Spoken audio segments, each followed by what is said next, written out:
Once we got into the tunnel, well, I could see past people's heads, and I could see the tunnel entrance, and I could also see the little kid just outside. And that's when I noticed that whenever the lightning flashes outside, the outside of the fort was as bright as day, with no kid in that flash of light.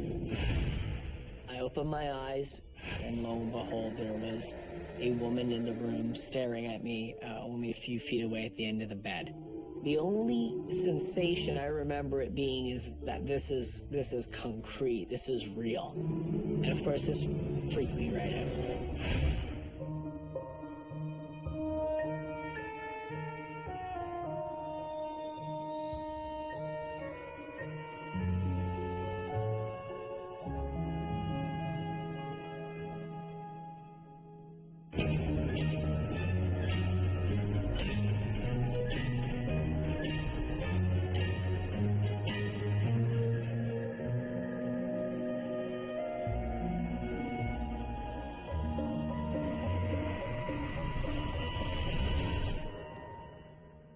Before I became a ghost tour guide, I had been working at Fort George. I volunteered there in high school and then worked as a summer student.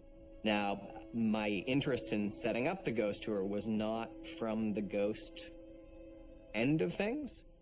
My interest in setting up the ghost tours was from the history end of things. So I believed in ghosts, but it was from the point of view of, I don't believe that everybody's lying to me, or that everybody's crazy. The atmosphere of the fort is weird. It is quite unlike most people's everyday experience. It's a place that was, lived in, fought over. So you did have this history of violence, this history of intense emotional experiences. And I guess I expected that once we started doing the ghost tour itself, that we'd hear about more people's experiences at Fort George. What I didn't really expect was that we'd have people experiencing things on the ghost tour itself. Things that go bump in the night always seem to shake up something, like religious beliefs or real estate choices. But how many ghostly encounters have helped to shape a career? Hello, I'm Lawrence Chow. Today we'll meet Carl and Chris, two men who say a little ghostly guidance counseling impacted their professions. Fort George in Niagara-on-the-Lake, Ontario has a bloody history from the War of 1812. When Carl Upton starts guiding ghost tours there, it's really that history that draws him. But Carl is about to get a far more personal perspective of the phantoms he's been selling to the tourists. So the first time that I was drawn into a story, when suddenly I moved from a teller of other people's stories into the position of actually being a character within a story, was the last tour of our first season of doing ghost tours, 1994. So we had a couple approach, introduce themselves, thank me for the tour, and then explain that the woman was a psychic. And it seems that her experience, while we were in the barrack buildings watching me tell the stories, as she watched, she happened to see a little girl come down the stairs behind me, sit down on the stairs, listen for a time as I finished up the stories in there. She kind of had blonde, shoulder-length hair and ringlets, was wearing a white dress or a white nightshirt kind of thing. And this psychic went on to say that this little girl's name was Sarah Ann, and that Sarah Ann had a bit of a crush on me, and that's why she was following me on the tour. I try to take what psychics say with a little bit of a grain of salt, and certainly in this circumstance, oh my goodness, little girl ghost has a crush on me, is following me around. It's a whole lot to swallow.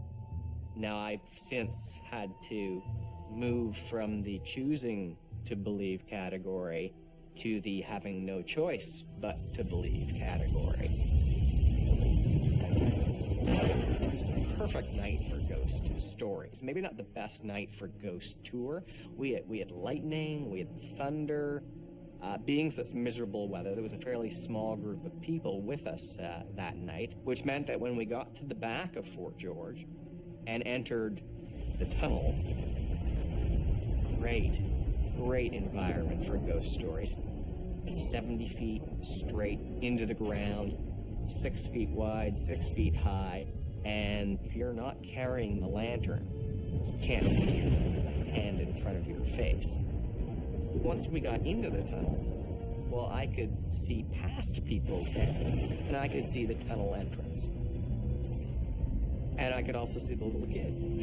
She was a little blonde-haired girl, kind of shuffling here and shuffling there, and kind of looking down at their feet, and then moving, towards the tunnel entrance, looking back at me. I asked the group, "Look, do we have everybody?" Word came back from the group, "Oh, yeah, we've got everyone." Great. So, am I seeing stuff? But no, there's a kid at the entrance to the tunnel. I start into my stories, but I'm keeping an eye down that tunnel. That's when I notice that whenever the lightning flashes outside, the outside of the fort was as bright as day. But no kid in that flash of light. As far as I'm concerned, that was Sarah Ann.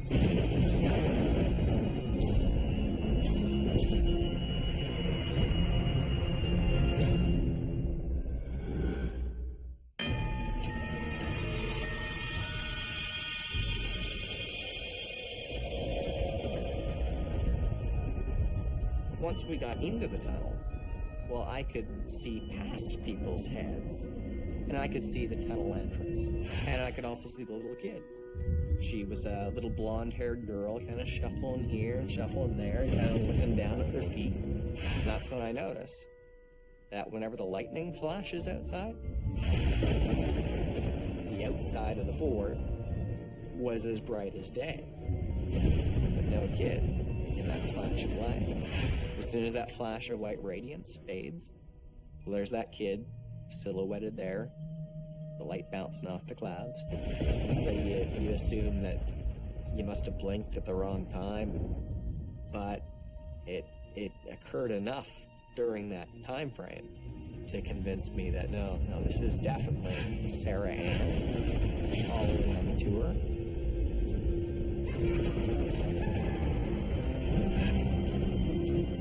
I mean, it was weird, but you carry on. Keep doing the tour, and then you wait for afterwards to figure out, well, how does this influence the rest of my life? I believe in ghosts, and it was that experience that caused me to say that. A recurring experience at Fort George for me, I was just finishing up the tour. We exited from the tunnel, come out of the tunnel, and then you go up a hill, and then you approach a line of two buildings, an artificer's shop, it's a craft shop kind of thing, and then what is used as the gift shop. Well, as I came out of the back of the fort, I suddenly looked up and saw people on these benches behind the gift shop. First, I thought, great, I've moved too fast. I've bumped into the tour group ahead of me, and here they are telling stories, sitting down, and now what do I do with my group? Well, that's all fine and good if there's a group ahead of you.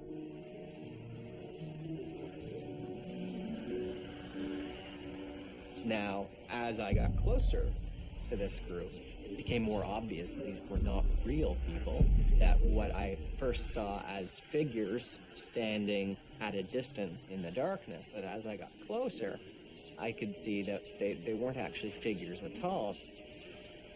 I could see a hazy outline of people. And as I got closer and closer, they went away. I have had a more frightening encounter. I'd like to say that all my ghostly experiences at Fort George have been benevolent and friendly ones as well, but yeah, it's not the case. Now, the first building that you pass when you enter Fort George, large gray building, there's 3 of them at Fort George. They were used as soldiers' barracks as well as living space for the soldiers. This building has ground floor windows, and the one ground floor window closest out to the path, people have seen things in that window. So it was one of those nights at Fort George. There was a thickness to the back of the fort. There was kind of a haze in the air. So I then headed for the staff building so I could turn on the alarms, lock up, and be ready to go.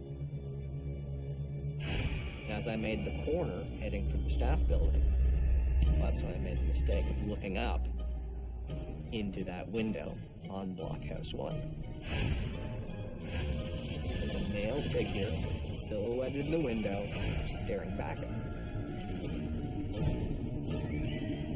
The only way I can describe it, you know how sometimes you're waking up out of that really bad nightmare, and you know very well that it's only a dream, but you're still not going to move for the next 10 minutes, and you're going to try to breathe really, really quietly, because that knot of terror in your gut is saying something quite different. Well, kind of the same experience for me there. So I went and hid in the staff building where the lights were on, and happily, when I came out, there was no one in the window.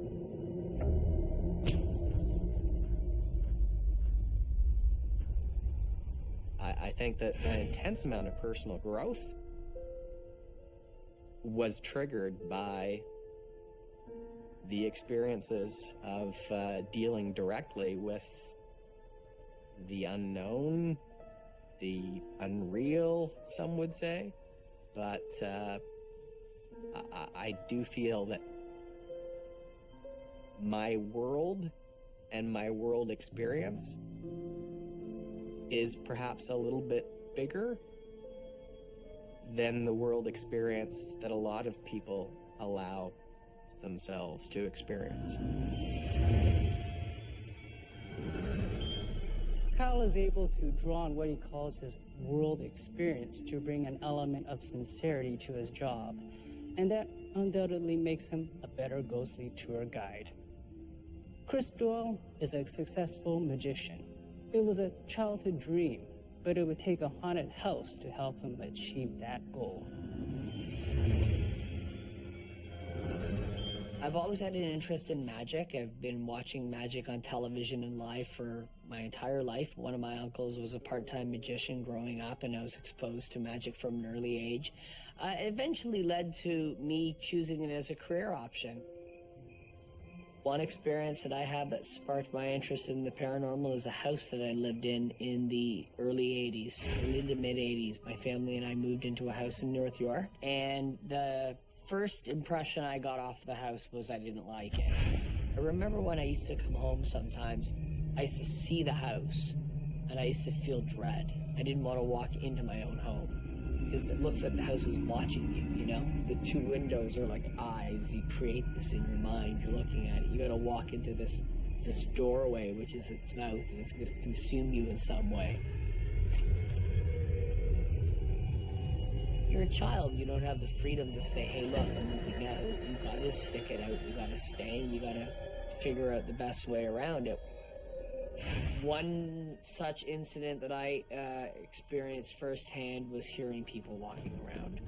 So whoever this was who was haunting the house was able to move about the house as if it's still there. You know, being home alone, playing video games, feeling as if the house is watching me, it's freaky, it's scary, there's something going on that I can't explain. So I was quite vulnerable in the sense because I was alone.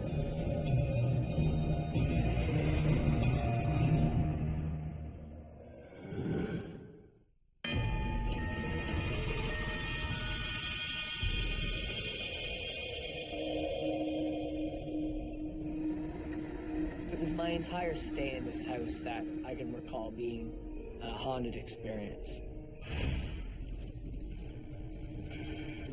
You know, being home alone, playing video games, feeling as if the house is watching me.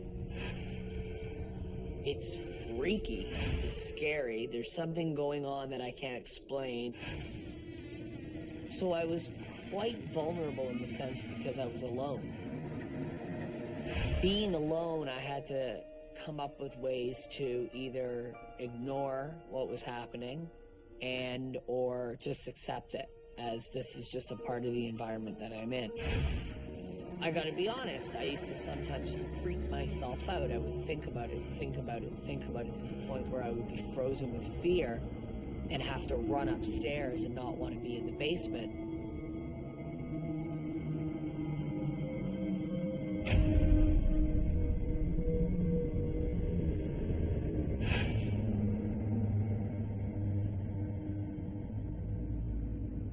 I used to get up in the morning early, and we obviously, like any kid, you get up on a Saturday morning to watch TV, and I get up really early, about 6 in the morning. It's about 9 or 10 at the time. And I'd come upstairs into the kitchen area, and I'd go and I'd get myself some cereal. I remember the kitchen cabinet doors would be opened up.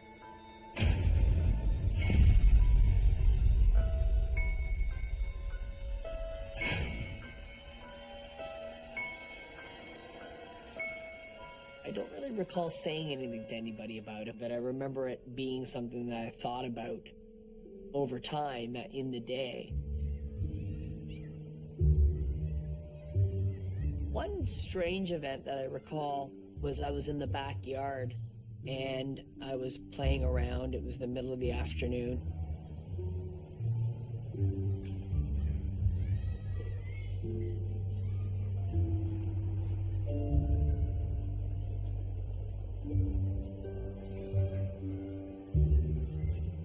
And for some reason I had a compulsion to go and dig. And this was 8-10 feet away from where I was. The feeling was kind of as if I was told to go dig there, but no one actually said anything. No one actually forced me to go. There was no voice coming from the house in the backyard or anything like that.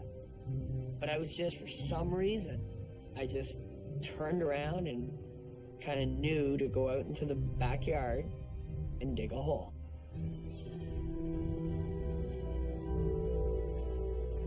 And found a vintage, what would have been a probably 1920s or 1930s toy soldier. And I remember it was like a rifleman, and it was crudely painted and sort of, it was lead because it wasn't rusted, and wearing like a tin hat.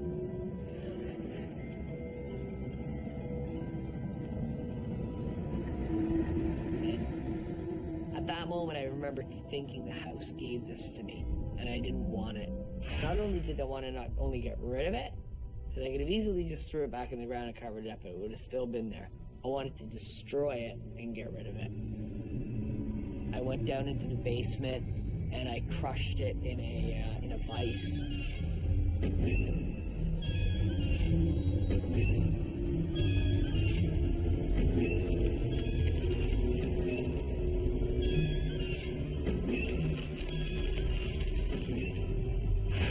Bringing it upstairs and putting it in the garbage at the side of the road. I didn't even put it in the kitchen garbage. I brought it outside because it was garbage day. But it was a strange event. Like, I don't recall anything like it ever again in my life, or anything that I've experienced that can compare to that sort of feeling that go dig this hole for no apparent reason, and there's something there. And I remember it as if it was yesterday.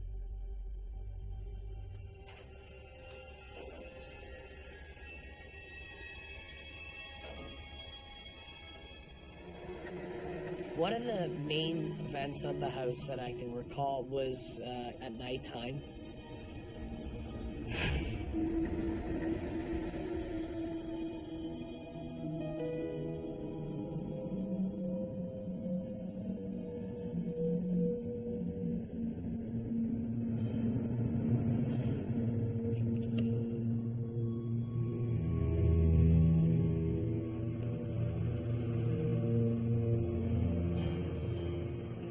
opened my eyes, and lo and behold, there was a woman in the room staring at me only a few feet away at the end of the bed. And I sat up and looked at her thinking it was a relative or my grandmother, but I realized it wasn't somebody I knew.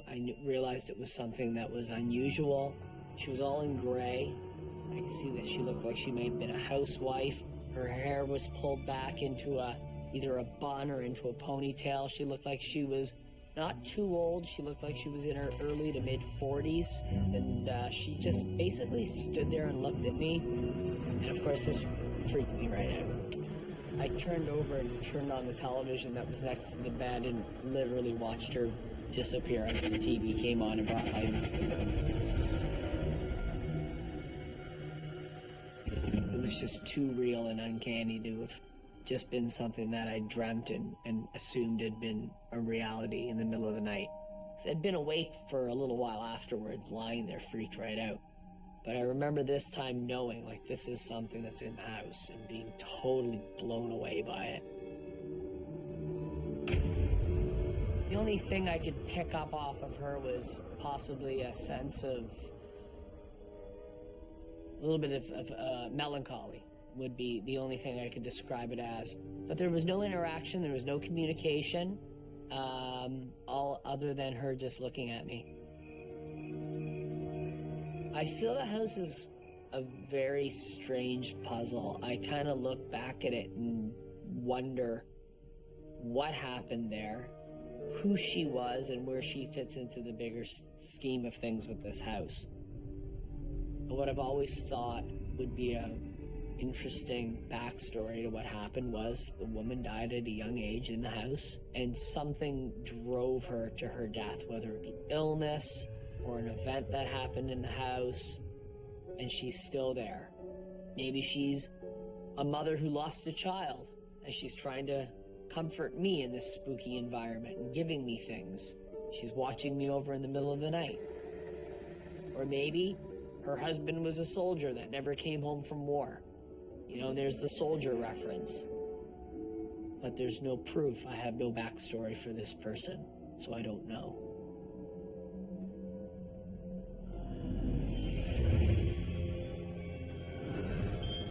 Chris says his ghostly encounters drove him to explore how the mind works when it's faced with the unexplainable. Our expert Patty Allen tells us that this kind of curiosity is essential for a performing mind reader or magician. Without it, Chris couldn't be the successful illusionist he is today. Kyle's ghost seemed to have turned the tables on him, so what began as a fun way to make some cash has turned into a serious profession. And both men acknowledge they owe a debt of gratitude to the supernatural for helping them flourish in their careers. I feel that the experiences I had as a young person can definitely contribute to know how to control other people's experiences when it comes to things like the unknown. I just obviously have to tone it down a little bit because it's just for fun. People are paying to get scared, and so I scare them. Certainly being able to see, yes, I've seen a ghost, helps a lot in terms of telling the stories. I think that's a considerably more powerful a storytelling experience. And I think that it gives people an opportunity to judge for themselves whether you're just making it up or not.